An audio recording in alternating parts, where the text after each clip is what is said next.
Hey friends, welcome back to the Bible and Beard. So I'm having a new series, a new playlist. It's going to be questions in church history because there are a lot of questions asked that definitely involve the Bible, but you look at, kind of what happened in church history to kind of answer some of these questions, right? Church history is important and it's good to ask some of these questions. For instance, today we'll be diving into, for episode one of the most asked questions in church history. How did we get the Bible? Right? So we'll be going over stuff that fall into this realm. So in this episode, I'm going to do my best. Uh, I am fallible, but I'm going to do my best to give you the earliest, oldest historical sources, the church fathers, ancient Jewish writers, and early Christian documents all throughout the series and for this topic today. So you can see how the Bible was recognized long before any big council, and that you can see where how we got the Bible, right? So as far as the Old Testament, the Old Testament was already settled on before Jesus. The earliest historical witness we have is Josephus, a Jewish historian from the first century. In one of his writings, Josephus against Apion, 1.8, we have, and I quote, we have 22 books which are justly believed to be divine. This corresponds to the same 39 books Protestants use today. Josephus also says, no one has been so bold as either to add anything to them, to take anything from them, or to make any change. So yes, you can find that there in Josephus' writing against Apion 1.8. So this is decades before the New Testament was finished, proving the Jewish canon was already closed. Now, excuse me. Now, early Christians viewed the Old Testament the same way. Jesus himself refers to the three-part Jewish canon. You'll find that in Luke chapter 24, verse 44. He mentions the law, the prophets, and the Psalms, a standard Jewish way of referring to the complete scriptures. We could look at Philo of Alexandria, roughly maybe 20 BC to 50 AD, uses the same three-part division of scripture the Jews used. The New Testament books were recognized early, not voted on later. So you could look at the Apostolic Fathers, AD 90 through 150. These writers quote or reference almost every New Testament book. Clement of Rome in AD 95. So quotes or echoes Matthew, Mark, Luke, Romans, Hebrews, 1 Corinthians, Ephesians, Titus, and 1 Peter. We have Ignatius of Antioch, AD 107. So that refers to the four Gospels as authoritative. And we have Polycarp, roughly 110 to 135 AD. So a disciple of the Apostle John. He quotes over half of the New Testament in a single letter.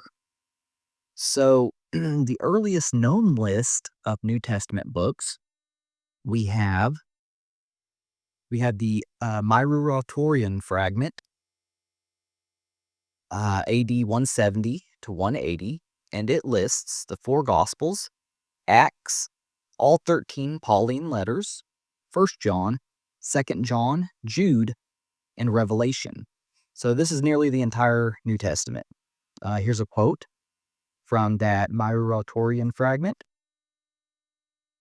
The third book of the Gospel is that according to Luke. The fourth is John.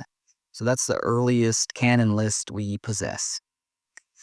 We have Irenaeus on the four Gospels around AD 180. So, a student of Polycarp who was a student of John.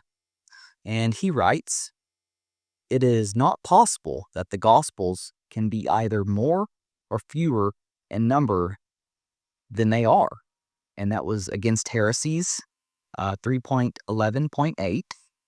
And Matthew issued a written gospel, Mark, the disciple and interpreter of Peter, Luke, the companion of Paul, John, the disciple of the Lord. And that's Against Heresies 3.1.1.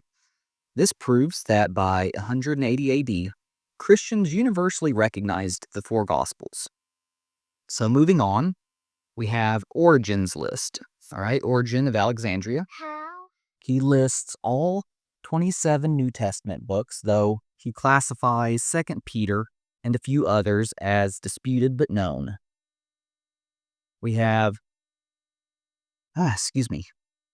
we have Athanasius of Alexandria, right? Athanasius's Easter letter around AD 367. He gives the first complete list of the exact 27 books we have today. And I quote, "In these 27 books alone is the teaching of godliness proclaimed," right? So that's that Festal Letter 39. This is nearly 30 years before the councils of Hippo and Carthage. Moving on, councils only confirmed what the church already used. Now, that's not bad, right? I know as Protestants, sometimes we hear that and, we like to, oh, well, the Catholic Church or the Roman Catholic Church didn't give us our Bible, right? So, but, in history here, different councils, these aren't bad, right? Confirming what was already used, having that confirmation there. I mean, I don't see that as a bad thing. So, if you do, that's fine. I think that's perfectly fine. Having, early churches or councils make these confirmations to what was already being used, right? That's not in any way saying that they decided and picked and choose.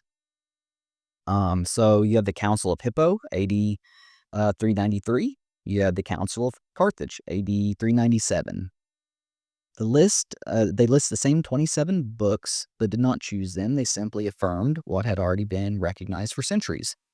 They were following Athanasius, Origen, Irenaeus. So, the fragments they might have, apostolic fathers. Moving on, the Old Testament Apocrypha, according to early Christians. You have, so for that Old Testament Apocrypha, you have Jerome around AD 347 to AD 420. The translator of the Latin Vulgate. In his preface to Proverbs, Ecclesiastes, and the Song of Songs, he writes, "The church reads the Apocrypha for edification, but does not use them to establish doctrine," right? And that's Jerome. So, and so for this, I mean, we can even look back and see, what the Jews laid up in the temple, right? What they used as scripture.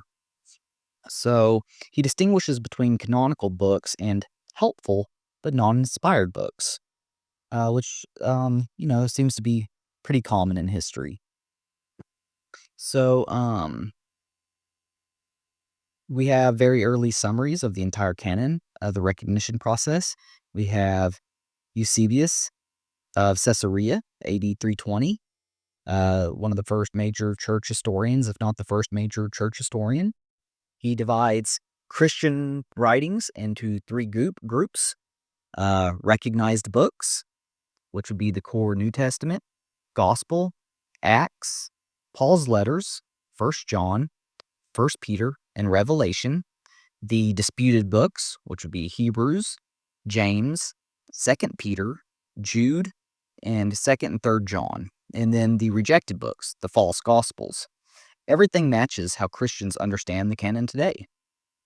So, just in summary, the Bible didn't come from a vote or a council. The Old Testament was recognized by the Jews before Jesus. We see that from Josephus. And, just looking at how it played out in history and kind of, just what we see there. And, what they laid up in the temple. So the New Testament was recognized by the apostles' own disciples like Clement, Ignatius, Polycarp. By AD 180, Irenaeus insists there can only be four Gospels. By AD 200, you have that Muratorian fragment lists almost our whole New Testament.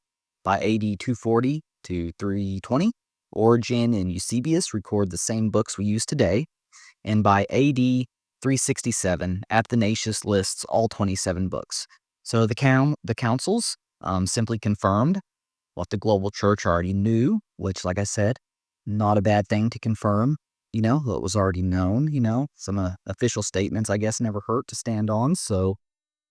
Um, so thank you for joining me in kind of a bite-sized church history. Obviously, there's a lot that could be gone over, but I'm trying to make these as short, informative, and accurate as possible. So, once again, thanks for joining the first episode of Questions in Church History. Take care. Bye.